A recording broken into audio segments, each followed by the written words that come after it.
Hello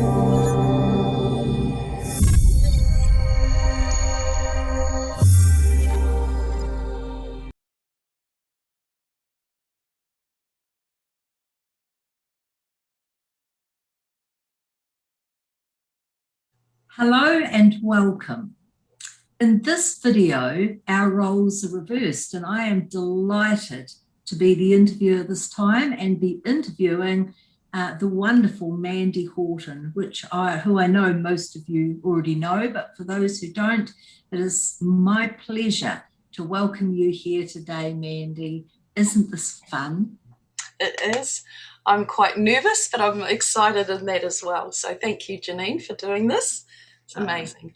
Such a pleasure. It's always such a pleasure for us to share time and space together. It is.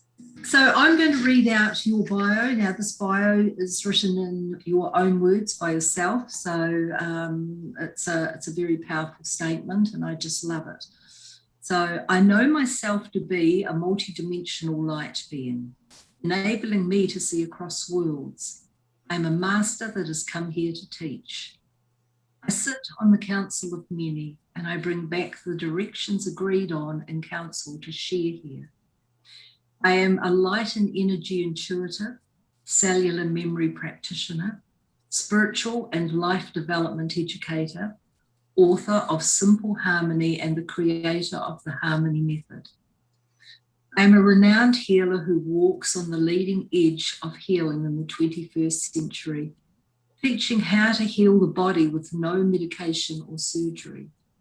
I repaired my own 2 broken toes in a 20-minute process and have dissolved cancerous lesions throughout my body. I am now the master of my emotions, allowing me to create from a new space within. I work alongside the healing masters, who are a large group of doctors and physicians that assist us here in these bodies. I have journaled my ascension-descension process after my light body, Merkaba, was activated in August 2011. This has been important in aiding others through their own process. One of my fun pastimes is quantum leaping and expanding time. So Mandy, welcome to you and every beautiful aspect of you that you've brought along to share within this time with us all here. Thanks, Janine. Thank you. I'm nervous because I haven't actually put out a bit of this. So it is really giving an insight into the complete me, I think. Oh, I think it's an exciting moment for you to be seen, to be felt, to be known, and to allow this to happen. Shows courage. Thank you. So when did you know you were here as a master to teach? What experience did you have that actually showed you this? And you mentioned you are one of the council of many. Do these tie in, you as the master and being on the council as well? They do actually, yes. I always knew as a child, actually, a really very young child, that I was here to teach in some way. And I actually thought when I was in high school that I was going to go to teachers college and, do all that and teach as a teacher in the education system. Got into high school, or college we called it then, and oh my goodness, it was so clear to me that was not where I was meant to be going at all. So it was over time, really, when I started doing all my own self-help stuff, getting all the books and reading and studying and connecting deeper with myself, I really came to understand that I was here to teach. So set that into play as best I could in the process I was in and moving through all my emotional wounding and all those things that we have to navigate our way through here. And it was in one of my centres. I run spiritual centres in Whangarei in Northland, and at that point I was running one up in Kahukahu, and I had a couple of guests come in who channel through the Ascended Masters and different ones. And this day this one started channeling and spoke light language first, and said that she was introducing the Council of Many. The light language triggered, and I actually, really quite embarrassingly, broke down in that group of people, to the point where it was that ugly crying, where you can't get your breath, and and it was such a deep awareness to me that we had been told for many, many years in this program here that there were masters that were going to walk amongst us. And in that moment, I realized that these masters were already here. And in that moment, I realized I was one of them. And actually emotionally touches me right now, even thinking about that, because it was such a profound but deep, deep, deep grounding in awareness. And from that moment, I started realizing that I didn't actually need to do anything more about that. I just needed to accept that as being part of a truth for me, and really step into that. And when I also clicked that I sit on this council, I realized that the information that I was bringing through was actually from those meetings, and that I would come into the centre, say, each month, and I would have this information that was coming through that I would impart to everybody about where we were at right now. And I quite often sit very quietly with it. I don't know why I've done this, but I tend to sit on it more than what I probably should if we go there. And it's not until others speak the same informational message and I go, why have I not done this? Why have I not actually put that out there? So over the years, I learned to really speak more about those truths and to, I suppose not hide myself so much and trust it. I guess yes, absolutely. I guess there's a part of us too that that from the little child we're taught not to blow our own trumpet, is the saying, and so a part of us has a belief which is completely mind-based, of course, that we may be speaking from ego and blowing our own trumpet like that, and so we step back and it's part of that playing small that we've been taught to do ever since we've been born.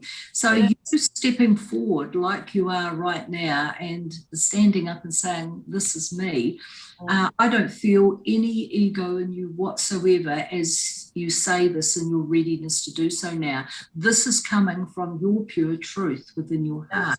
It is. Yeah. And it did take a bit for me to actually ground that in and speak that as a truth. Like I knew it for quite a while before I actually said, I've already mastered myself here. I know what I've come in here to do, and that, and I know there's many of us that sit in this space and that we are already mastered. We thought we were coming here to learn things, but actually we weren't. What we came in here to do was to actually connect with the emotion and become the master of our emotion, because the emotion is what takes us off track. Yes. The feeling state's great, that's a heart thing, but the emotion comes from memory, and that's past experiences that we trap ourselves in, the emotion of it all. Yes. So yeah, it was quite big, because I had a lot of humiliation as a child and as growing into my teens, and to public speak I had to really break through a lot of fears around being humiliated, people laughing at me or and I got through that, but I would make it a joke, at the centre I'd get up to speak and I'd get all flustered and hot and breathless, and I'd make a joke of it and clear the way, and everyone would sort of laugh and I'd laugh along with them and I'd come right, but I had to really master it to get there. I did. Of course, yes, of course. So speaking of the Council of Many, what is their connection with us here in this reality? Well, a lot of those who are sitting in that council or on that council are actually walking in bodies like I am here too. So there's a huge amount, and it's really interesting because it's just sort of recently too that these tribes are all coming together, you know, and we're starting to connect the dots with a few who we might have teamed up with or have been. Facebook's fabulous for that, you know, connecting with ones that we wouldn't meet maybe in person in the physical, but we're connecting online. And there's so many that I've connected with online and even in person now who are actually on that council as well. So there are, you know, I question whether there's a galactic federation type of crossover in the Council of Many, because it is a galactic collective. So there's a huge amount of different galactic races or representatives of those races and bodies in the council.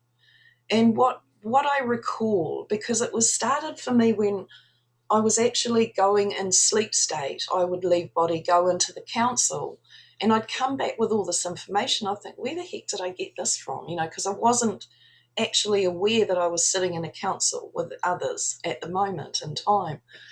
And those visions and those experiences became tangibly clearer, like really clear. And I thought, oh my goodness, I know what I'm doing. Then when that happened with the channeling and they brought through these masters and the Council of Many, that's when the penny really dropped. And it was actually more the confirmation. Yes. So yes. It was a confirmation, and that's what drew such emotion through me, was that, oh my God, this is actually really real, and these masters are walking here with us.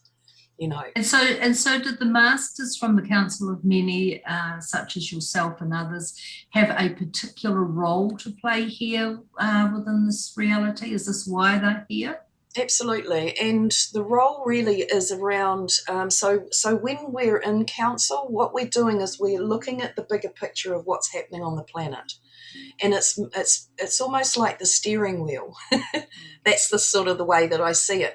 So there's a decision around, or a discussion around, what would be the best way to go through with what we need to in this moment now on the planet.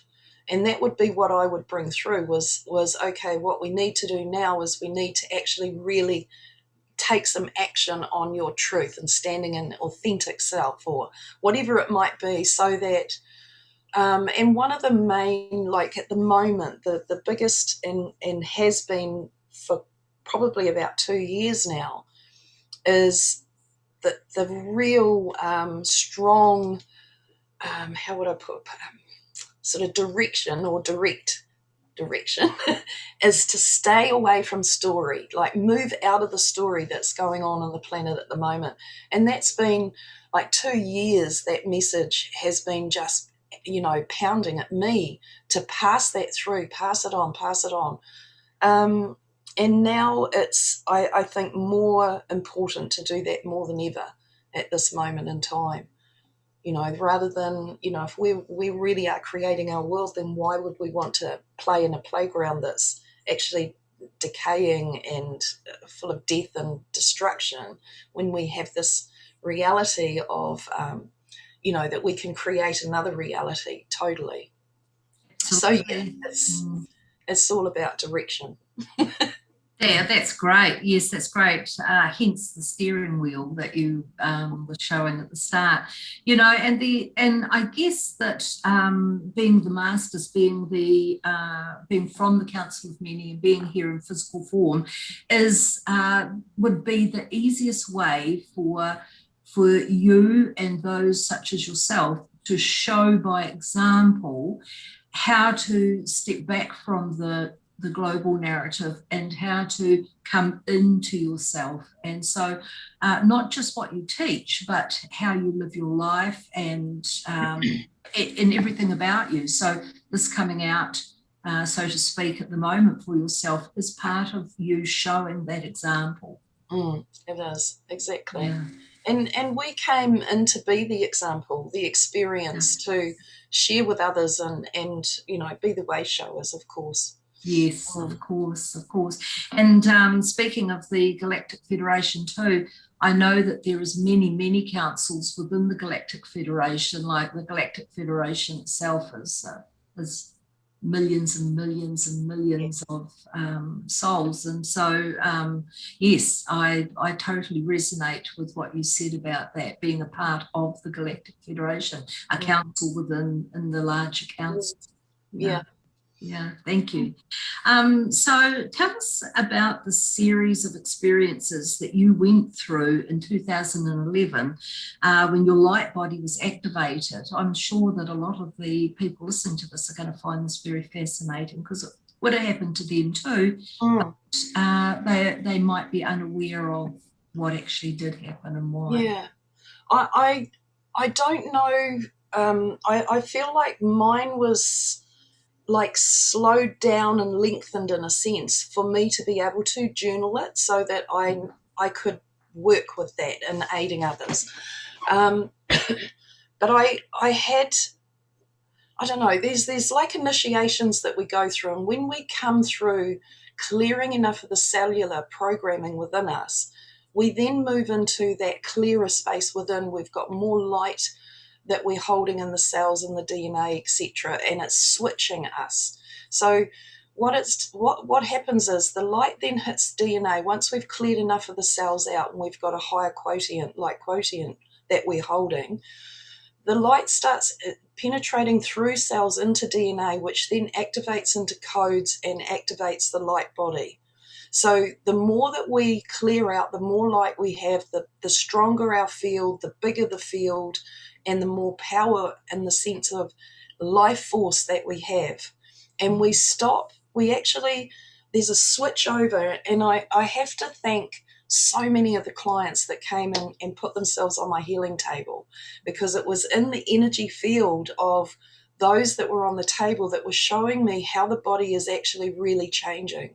And that was so exciting. I've just loved every moment of that, because I'm a questioner. I will be in there with the doctors and you know, everyone that's working with us in those, and on the client, on the patient, on the table, and I'm asking questions. I'm always that girl that says, okay, so that's happening, why is that? And you know, I've never wanted to step right out of my body when they've ever come in to work with anyone, because I'm nosy and I need to know more.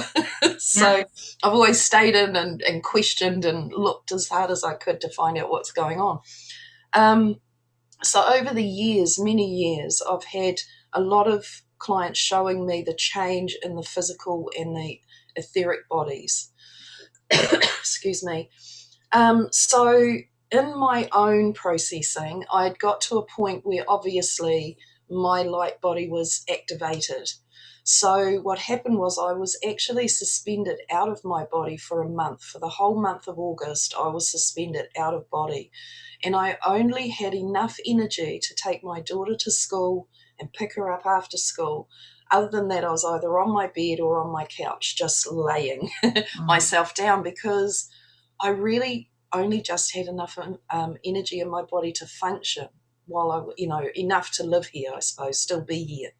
Yeah. I did in the time think that, was this my time to now move myself out of body and just leave the planet? I knew that at that point I had that decision to make. I could choose to leave if I wanted to, because I was already just about gone. I know my family and my neighbour at that time, she was quite concerned about me as well at that point, because I really wasn't functioning too well. And I didn't need to do anything, though. That was the other thing. I could just leave stuff. You know, it wasn't like I had to do anything other than my daughter. So I had the time and the space to be able to just be in it. But I also needed to understand what was happening. So I asked, you know, what's going on? And all I kept getting was Merkaba, Merkaba, Merkaba. At that point, I wasn't too sure about what the Merkaba was. I knew I'd heard it, I'd read a little about it, but I didn't really understand it. So I went in, good old Google, and found out the information around Merkaba, and it is God's chariot. So that's what it's termed. There are 2 or 3 guardians that protect it, or sort of, for me, they were like guardian. One is an eagle, and there's a male figure that kept appearing in this eagle all the time as well, and a lion, I think it was. And when I Googled, those are actually the guardians of this God's chariot, our bodies. So it all just started clicking into gear. I couldn't speed it up at all. I had to just play it out. So it did take the whole month. And for some reason, the 8th of the August was sort of significant to me, 8/11. It just seemed like two really sort of major numbers, because I'm a number girl. So, I always look at those things. What happened was that I finally, eventually, my body started feeling more energized. I felt like, yes, this is now finished, but it was a continued process, though. It didn't just happen and then it was all done. It was like it continued for a very long time. And from that, I had more initiation into.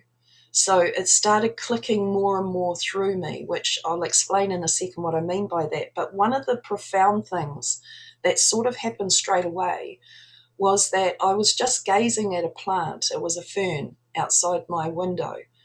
And next moment, I saw the complete blueprint and its complete life existence ever. It was like it took me back through it, and I could connect, or I was just seeing it all laid out behind it, sort of thing. This journey that it had taken in its own soul evolution. And it was like, oh my goodness. And then it started happening with everyone. It was like I could sense them and see them and recognize their whole journey.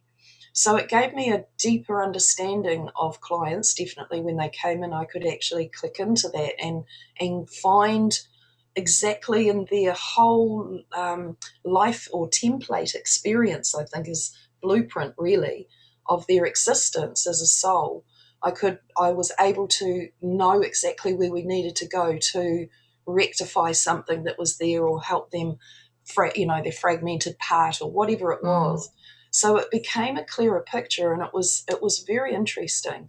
It was like learning to drive a new vehicle, and I'm still actually doing this, I have to say, because what happened also from that was I had 3 initiations, so 2 really that built up into one, and that was having an energy force, which is this divine grace, power through me, which was different. It wasn't like when I called in for healing work or anything like that. It was actually like this. I don't know if you've ever seen The Highlander, the old movie The Highlander, when the guy chops his head off, and that quickening that happens. Well, it was like the quickening, and they built. The first time was quite powerful, but it wasn't too bad.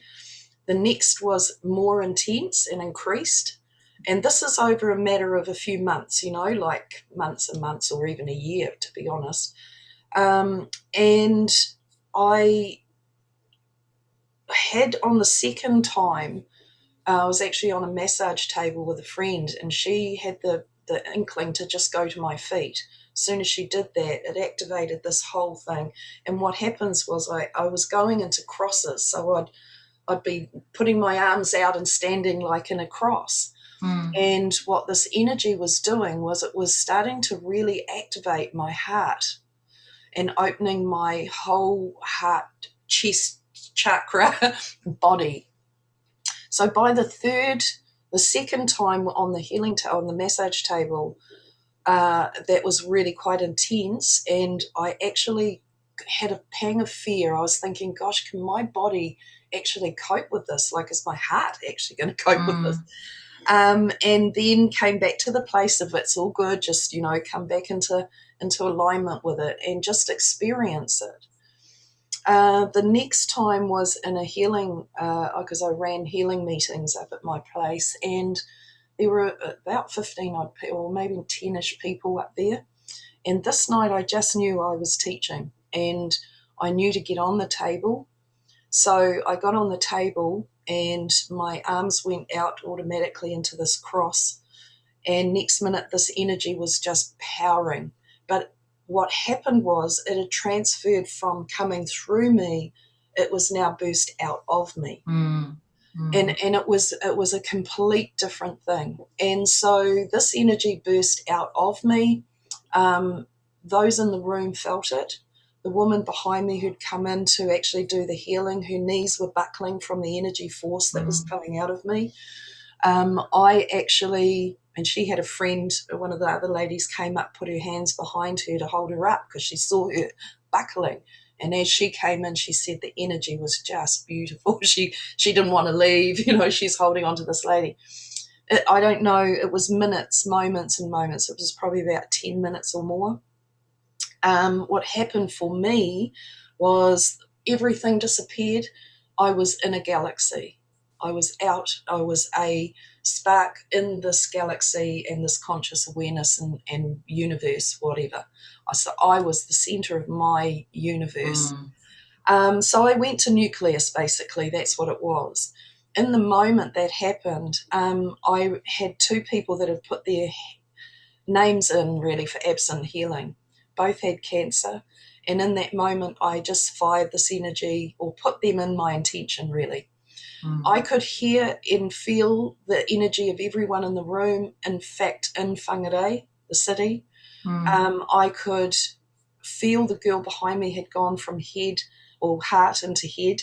She was then freaking out, and I was trying to get her energetically to just come back into heart and feel this experience.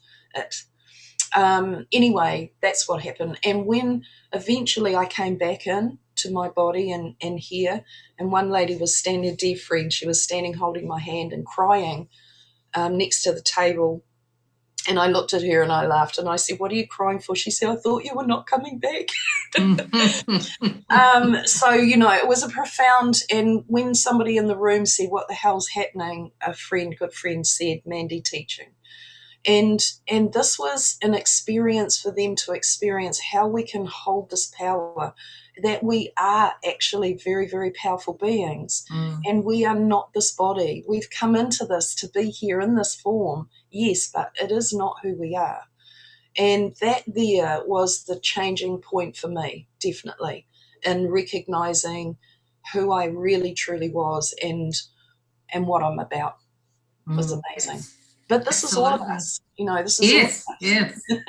And it's only through having an experience like that it becomes less conceptual and actually becomes very real. So, it does. Yeah, I can totally understand why you would have gone through that. So you mentioned the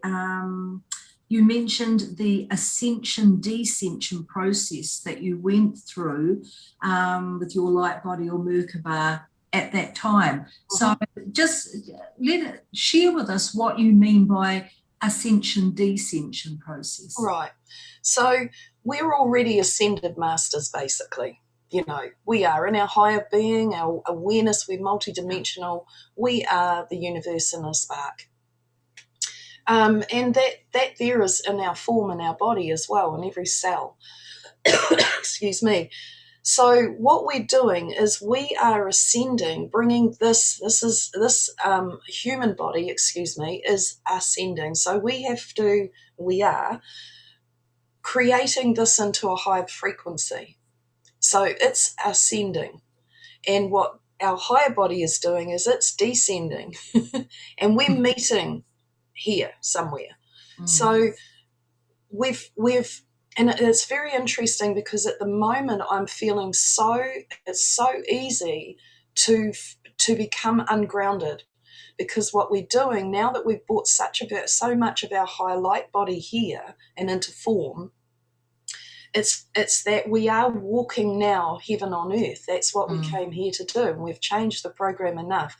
And if we leave the old matrix world, that system alone, and we focus purely on us and what we're doing and where we're going and creating and what we want to create, that makes it so much easier. But if we're swinging back and forth all the time, we're still allowing the human form to be stuck in that dense mud that we've been trying to move out of.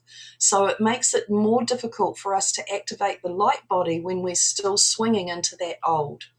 Yeah. If we can disconnect ourselves properly from that and move out of all the wounding, we're really bringing our higher light into this form.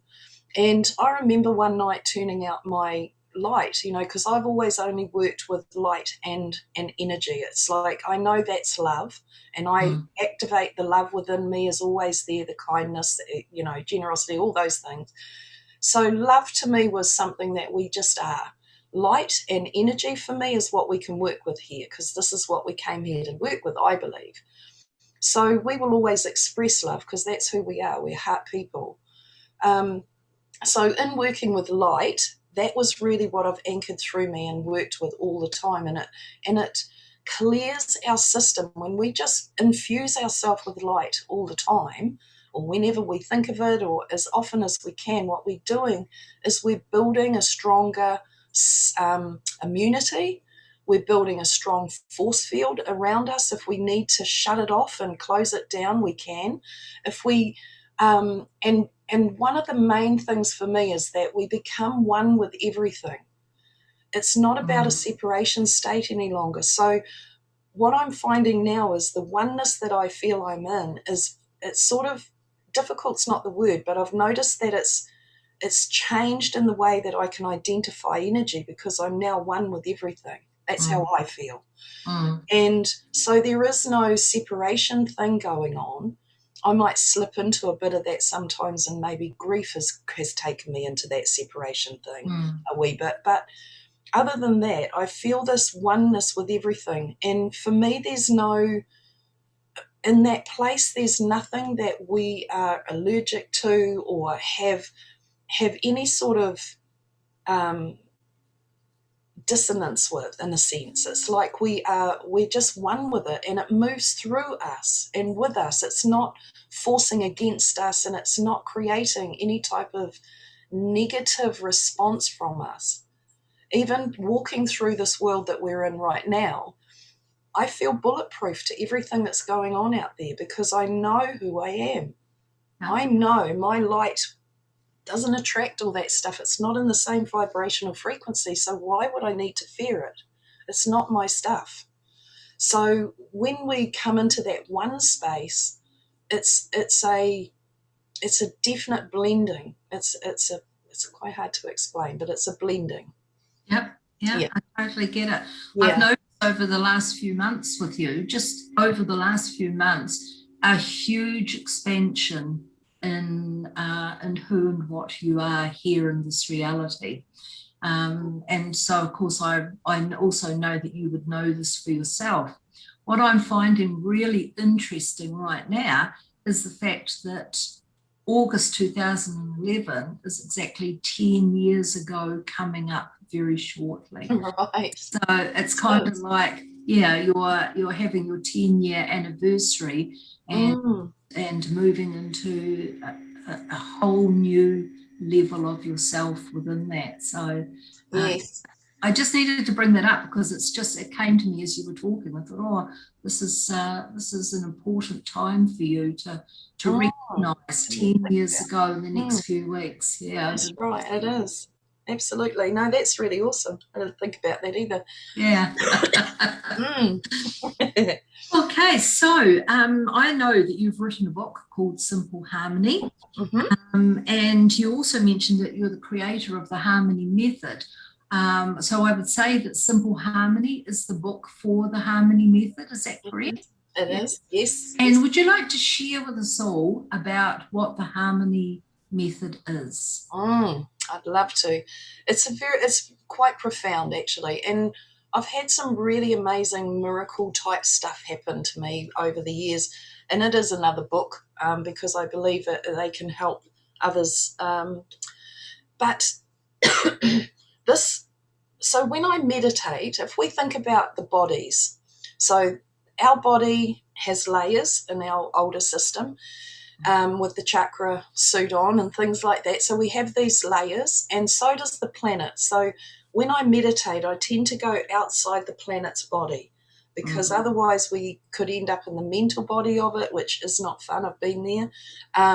All sorts, the emotional body, all sorts. So when I go out into what I call the unknown, and I sit in that space, and in that place this time, I had this.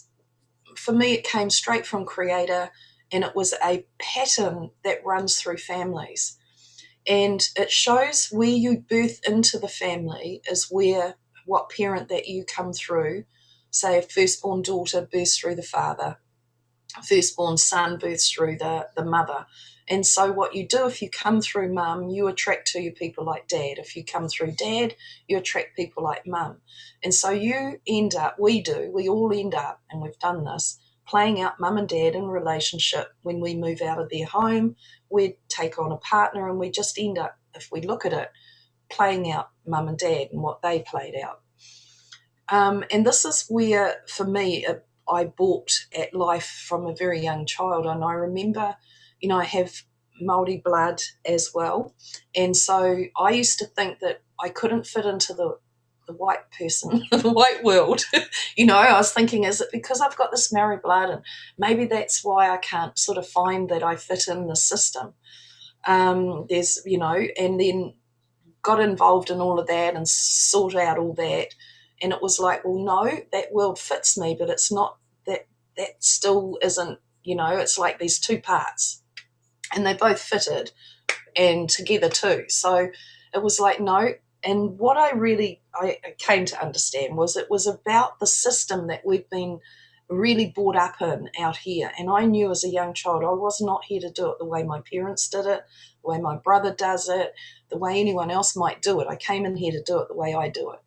And that means breaking through some of the old tradition of, the wife being the wifey home mummy girl, not having your own passion and desires and work and blah, blah. So I knew this was where I was heading. And I was always trying to get made to go back to what would have been the old traditional way. So I found it quite difficult to fit, as many of us have, and many of the young ones today are finding the same thing. We're not here to fit in. We're here to build and create our own way here, who we are, and do that, and everything will fall into place. Absolutely. So in this patterning, it was added to my cellular memory work. It just absolutely showed me the generational stuff. Really, it gave a tool of being able to track through the generational programming and illness and disease too that gets passed through the cells from parents and ancestors. So if we have, a breast cancer thing that goes through the family, that's an experience from an ancestor back there somewhere. So we need to connect up with that ancestor back there and bring it through the whole family and clear it. So this book came through in that space. I was so excited because it actually, like I say, it just added to what I already had there. And then with that, what I was shown was a way of being able to, I figured out a way of how we could work with that and actually use it as a method to clear things. So my book has just been redesigned. I haven't got a copy left of the old copy, but it's just been redesigned and being sent to printer today as far as I know. And it is going to be bound like a real book this time. So I'm really excited about that. I cannot wait to get it and pass it on to people because it is very profound information. Absolutely. Yeah.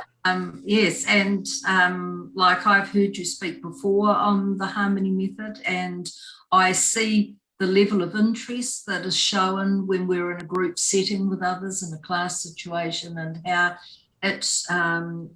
people have these aha moments and these deep realizations when you go into detail about it. And so they find a lot of themselves and their personality via listening to you talk about the Harmony Method. So yes, I'd encourage anybody that's interested in understanding who they are in relation to their mother and their father and their relationships. They have a read of the book when it comes back out. Thanks, Janine. It's exciting. Oh gosh, yes, it is. I mean, we're in exciting times, for sure. And just depending on our view of the world, of this reality, it's exciting. It's really exciting.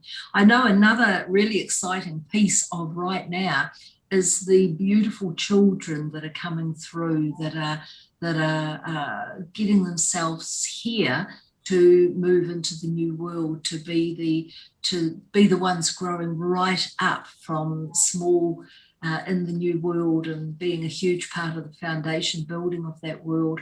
And I know that you give families and children a lot of assistance, and I would yes, I'd invite you to have a speak about that right now, just to let people know about that point of view as well. Yeah.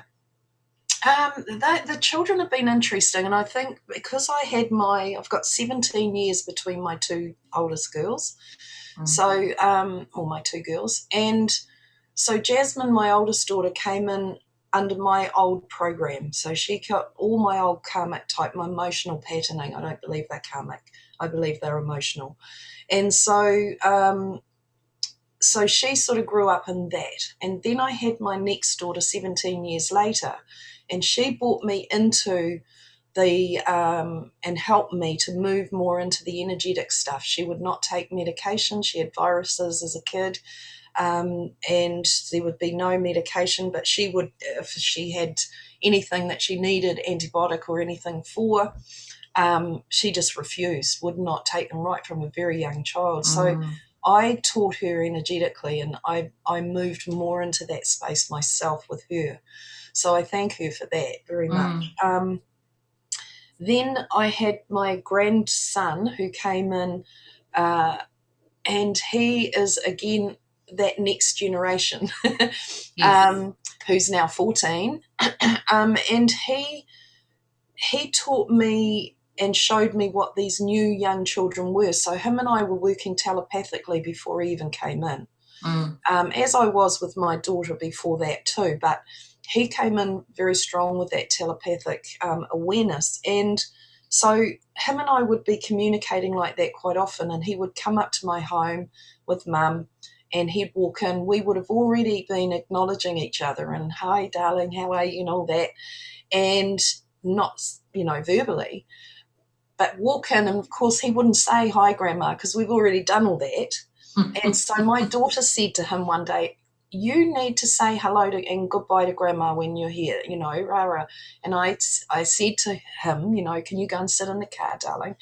He did. I said to Mum, this is what's happening. This is how it works. So don't growl him, because we're already communicating. She said, what do you mean? And I said, well, the day that you rang when he was a little wee baby, only new, and he was crying, she wouldn't feed that day, and she was stressed as a new mum. And she rang me up. I was living in Dargaville then. She was in Whangarei. Rang me and said, Mum, something's happening. Rah, rah, rah. I said, okay, I'll tune in with him and I'll find out what it is he wants. So I did. I can't even remember now what that was, but I did tune in. I got back to her and I said, look, do this, rah, rah, rah. Well, she did, and he was fine. And I said, so I reminded her of that. And I said, so that's how we work. Oh, okay, she said. She goes from my door out to the car. She said to him, do you talk to Grandma in your head, buddy? He goes, yeah. So he's only he's 3 or something, And she said, well, how long have you been doing that? I don't know. Always done that. He goes. And she got it then. But this is what they're about. So some of these children are not speaking till they're quite older, and that is because they're working in that telepathy. And so if mums want to, they can tune in exactly the way we used to in the mind, connect in and have a conversation. They'll answer you. I used to do it with him on the floor. I would sort of he'd be playing with his toys, and I'd go, do you want to come and give Grandma a cuddle? He'd get up and come and give me a cuddle. It was I was testing it out, playing with it, of course. So these children, what they also do is they're very bright lights, and they have and do attract a lot of the earthbound spirit and souls around. They also open a lot of portals and bring through all sorts of different things as well. And so a lot of them are not sleeping well at night time, have night terrors. And so I go in and clear their space and close down portals if that's what they've done. And a lot of parents that have not had a lot of sleep throughout nights have been very thankful when this all stops, you know, when it's been sorted. But the other thing, these children are here to step their parents and grandparents up to the plate. So what they're not here to do is fold in to the old system and the old way that we've done it. They're here to create their new world, which is in alignment with their parents as well. So they're going to push the parents' buttons to actually become more self-aware and connect to their truth. And these children know exactly when they're being lied to. You cannot lie to them, they know. So it's really about speaking truth and being honest. There's none of that, you wait till your father gets home. That child's going to push mum's button until you deal with it, not dad. This is you. So you deal with it. Never mind dad. So that sort of thing's happening. The other thing is too that I've really found, and this is in tracking energy of the children when they're in their beds at night time, because sometimes it wasn't about earthbounds or anything disrupting their sleep. What they were actually doing was they were traveling out at night. And what I have discovered with quite a few of them is that they're actually experiencing in 2 or 3 other bodies on the planet. So, and quite often, it's usually 2, but they're experiencing the extremes. So what the families that they're with and that I'm going and assisting is that they're in such loving, beautiful, committed families. That they've got the peace and the tranquility and they're in these beautiful, loving homes. Then in the other experience of the other body on the planet, they're in a war zone. And so there's this night terror because in the daytime in that war zone is our nighttime. So they're getting that disruption of that fear that's coming through from the experience of their other body. And in that respect, there was nothing more that I could do for them because it is a contracted agreement. And so therefore it's a matter of, for me, it was really trying to find a way where this other experience in the war zone wasn't actually going to affect this one here as much, you know, but they came in to experience the extremes because they haven't been on the planet that many times. So they're fast tracking. Yes, fast tracking. Yeah. I totally understand your telepathy with your grandson, and because now you've got 2 beautiful grandchildren. You know, I have exactly the same with 2 of my grandsons, and one is 7 years old now, and he has been speaking to me since before he actually was born as well. So I hear you when you say about that, and he even named himself. He sent his mother his name, and Yeah. And she had one already picked out, and she didn't like the name he'd chosen for himself because she had the name picked out. And she rang me one day and just said, oh, you know, what do you think of the name Carlia? And I said, oh, that sounds absolutely beautiful. I'd never heard of it before. And she said, well, she said, the baby inside me, she said, is just named, it's given me the name Carlia during my sleep state last night. And I said, well, she said, I don't like it. And I said, well, check it out. Just go onto the internet and check out and see what the meaning is. And it means peace and harmony in Hawaiian. So, yeah, and he's a beautiful wee boy. So, yeah, anyway, just... Beautiful. I hear you. Yeah. So just moving on now, you do a lot of work with a large group of doctors and physicians in other realms and realities that come through. And there's a lot of work being done with this group. And so these healing masters, just have a chat with us now about who they are and how they assist, what they do when they come here, so that people can really get an understanding of this level of energetic psychic surgery. And Yes. No, it's very exciting actually, because what it's enabling us to do is to hit a mass hit in mass. You know, I mean, I've been working one-on-one for many years, and it's great, it's all perfect, but this way we can definitely work with more. And I've recently come to realise that I am part of that team, in the sense that when I'm running the group, it's that I'm actually one of the ones that are in the sessions with these doctors and healing. So yeah, and it came about like working on the healing table with clients. What was happening for me was, and I've always trusted, this is something that I think has been one of my deepest qualities, is that I've actually been able to really trust. All the way through my life, I trusted spirit. They were all I had as teachers. There weren't a lot of physical people that came into my reality that were my teachers at all. So it all came from trusting my guidance here. So in that, they started working in my body. So they'd step in, and like I said, I never stepped out because I'm too nosy and I'm always wanting to know what else. So I stayed in and I'd ask questions, but they would step into my body. Sometimes my body would go into weird, because one of the little physicians, he's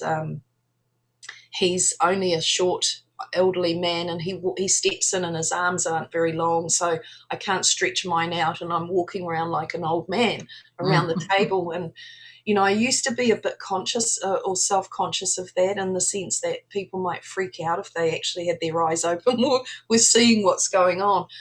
And it was when I was running the healing groups that I broke through the fear of other people seeing, because my hands go really weird. I have an Arcturian fling too, so the Arcturian technology comes through my hands, and we laser and clear blood, and all sorts of things happen. It's amazing. So they started in that way with me. They started working more personally, one-on-one, but I knew there was a bigger, wider group, and they would come in around the table at certain times. There'd be more that weren't all working through my body. Excuse me. So eventually what happened was they had, and it's these two fingers that actually throw the charge. So what happens is I touch you on the forehead and the chest, and it's the current that runs through, sets you into a cocoon type of energy field. And that is the vibrational space that these doctors and masters will work with you and in your field and physical body and things. And that started happening on the table one-on-one. And I was like directed to put my finger there and a finger there, and then sort of step back, hold space, but just step back. And I was like, wow, this is weird. This is like, we're not doing much, And then when they were saying to me about working in groups, I was a bit confused on how the heck are we going to do that? Then they reminded me about my fingers and what was happening on the table. And I thought, okay, this is how we do this. So this was exciting. And so that's what happens. We touch you. You get into a very calm, peaceful place where you just need to lie down, which is exactly what you do. You're bringing a blanket and pillow, and you lay down, and you are in that state. You can be there for maybe 30 minutes. It could be, as in the session we had here on Sunday, they were out basically for an hour and a half. And time just goes, and you get to a point where you sort of could force yourself to move if you wanted to. You know exactly what's happening. Some people really go to sleep and out of their body. But most people are aware. They can say that they can feel the doctors working on them. They are a big team. They're quite a large team of doctors, nurses as well. So it is, I have seen nurses in their masks like they were taking you into surgery. When I'm running the group and I'm in that place, I do not go in and like, I wonder what they're doing with this person, and having a nose. It's not my place. It's like I stay out of it, other than my higher being working in the team. But I just hold space really in that space for them physically. But they're amazing, and we're having some really amazing healings. There's been some unbelievable stuff going on. So I'm really excited.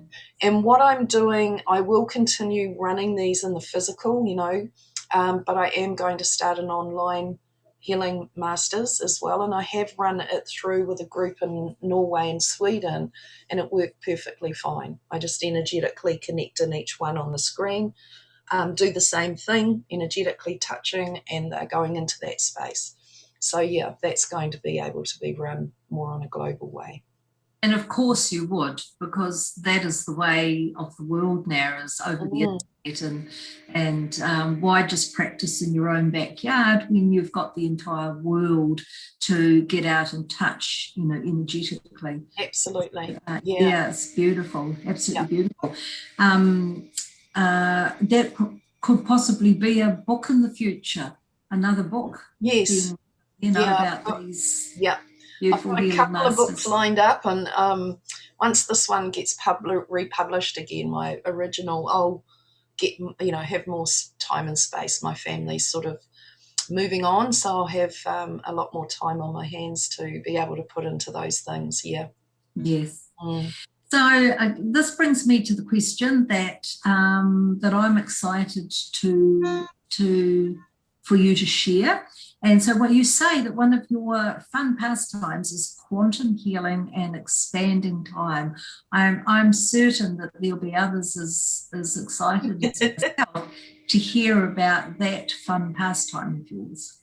It is fun. Like, energy really buzzes me out. I love teaching energy. I love, like, as an example, with the work that I've done, in going out to retrieve souls, what I've had to do sometimes is go into like an invisibility.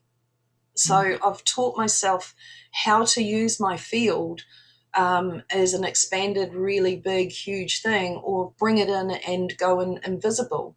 So I teach those things. And also in the development classes, what I used to do is create an actual being able to tangibly feel a solid energetic thing in the middle of the room. And I'd form it into some shape, and I'd get them to figure out what the shape is. And maybe I put a colour to it sometimes, or there might be something else inside that shape. What would that be? So it's been an awesome thing. And as I was going to say, with working with light, I went to turn the light off one night. I did turn the light off in my bedroom, and I thought there's still a lot of glow or light around. I must have left one on in the lounge. So I walked out, not turning any lights on. I walked out down the passage to go to the lounge, and I realised this light was actually moving with me. I was glowing in the dark. And it was like, that was such a buzz. I was like, well, this is really awesome. This is what we can do. So in the quantum leaping, what we do is when I'm driving, and it's mainly when I'm on my own because conversation's happening, it takes you out of that a wee bit. So if there's others in the car, what I do is I completely feel myself already at the destination. So you're fully aware of where you're going. So this is when we're multidimensional, like we are. We can be in multiple places at once, as you know. So we're fully aware of what we're doing in the vehicle, and we're driving and we're there, but my whole being feels like I'm already at the destination.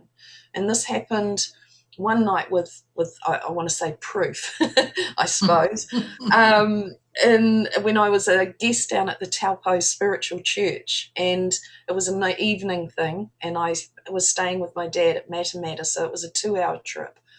And so I drove there, did this guesting, and I spoke about quantum leaping in that, and just talking about the abilities we have, the amazing gifts and magic we can create.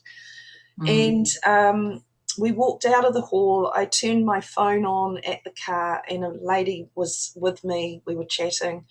I looked at the clock. It was 9:30, and I said, okay, I'm going to hit the road. We said hooray. I got in the car, drove. I'm in my dad's lounge, driving home. That's where I was. I was in the lounge, in the lazy boy chair, in my jammies with my cup of tea. And before I knew it, that's exactly where I was.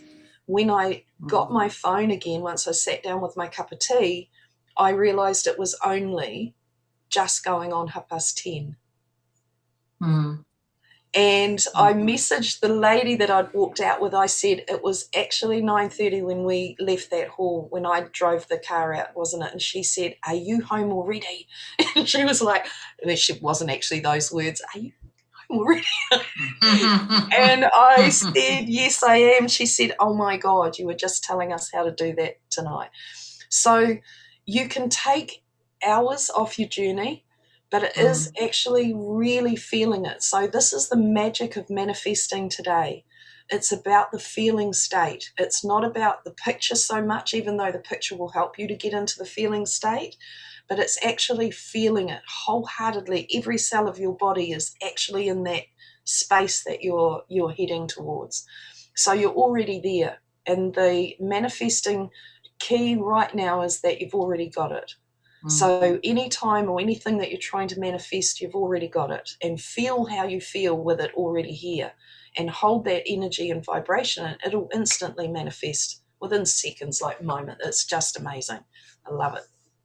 So that's quantum leaping. The power of us. The power of us. Is incredibly magnificent beings. Absolutely. And when I'm, racing, if I've come out of that alignment, because when we're in that space of just aligned with self, everything flows just beautifully. Everything's in perfect harmony with us. When we get into the mind and we start stressing, oh my God, I'm running late, rah, rah, rah. We put up obstacles, obviously, red lights instead of green, all those things. So when that's happening for me, I will come back into space of alignment for myself, and then I expand time. So if we look at everything energetically, vibrationally, all I'm doing is I'm just expanding. I'm pushing out so that when I get there, I'm on time. I'm even 10 minutes early when I'm going to be half an hour late.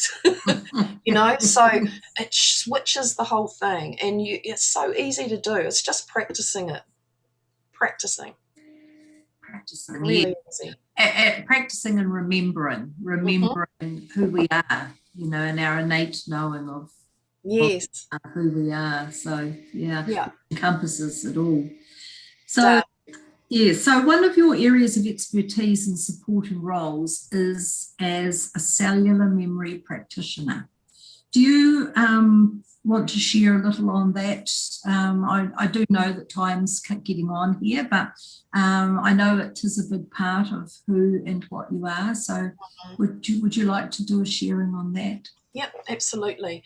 It is a big part of who I am, and for whatever reason, as a child, I could see the emotional stuff my parents were running, and I sort of always had this weird understanding of why. And I didn't know what I was doing with all of that. But eventually, of course, it ended up being something that, and even as a clairvoyant medium doing readings forever over life, it's been something that has always come up for me in readings with people, is being able to see their emotional blocks and how we can help them through that, or they can, giving them tools to be able to help themselves. So when it was Brandon Bayes actually, and it was actually through a woman in Dargaville who I had a few issues going on with my one of my last daughter's, second daughter's father, and it was like, oh, I just want to cut all ties there, She said, well, it's not actually about your daughter, it's about you. And I went, I think I've sorted my E. And she said, no, it's actually about you, not about your daughter. And she said, if I can find this book, then I believe it's the book that you need to read. Anyway, she has a huge library and books in piles as well on the floor in the library. So finding that book would have been quite a mission. She walked in, it was on the top of the first pile. Of course. Of course. And so it was Brandon Bayes' The Journey. And so I read that book, and I read it as though I was talking that story and speaking that story for myself. I totally knew everything. It was like, I don't even need to go and train in this. I know it. Anyway, I did go and do the training. And it's a profound tool. But what I've done is I've tweaked it, and I use it in a way that serves me and how I work with clients. I've also rewritten out, or I've written up other ways that I can use it, and I've just made it mine, I suppose, in a sense. And then with the harmony pattern that's come through, that's also helped and added to. And now I also have a neurokinesis hand technique, which actually, once we've worked on the emotional of the pattern that we run and those traumas, then the hand technique actually rewires the brain. So we then don't have an access to those memories. You know, you've had the experience, you've got the wisdom out of what the experience was for you, but you're not able to go back into them and recreate from them again. So it's very profound. It's all fitted in beautifully, and with the 3 tools together, absolutely completes.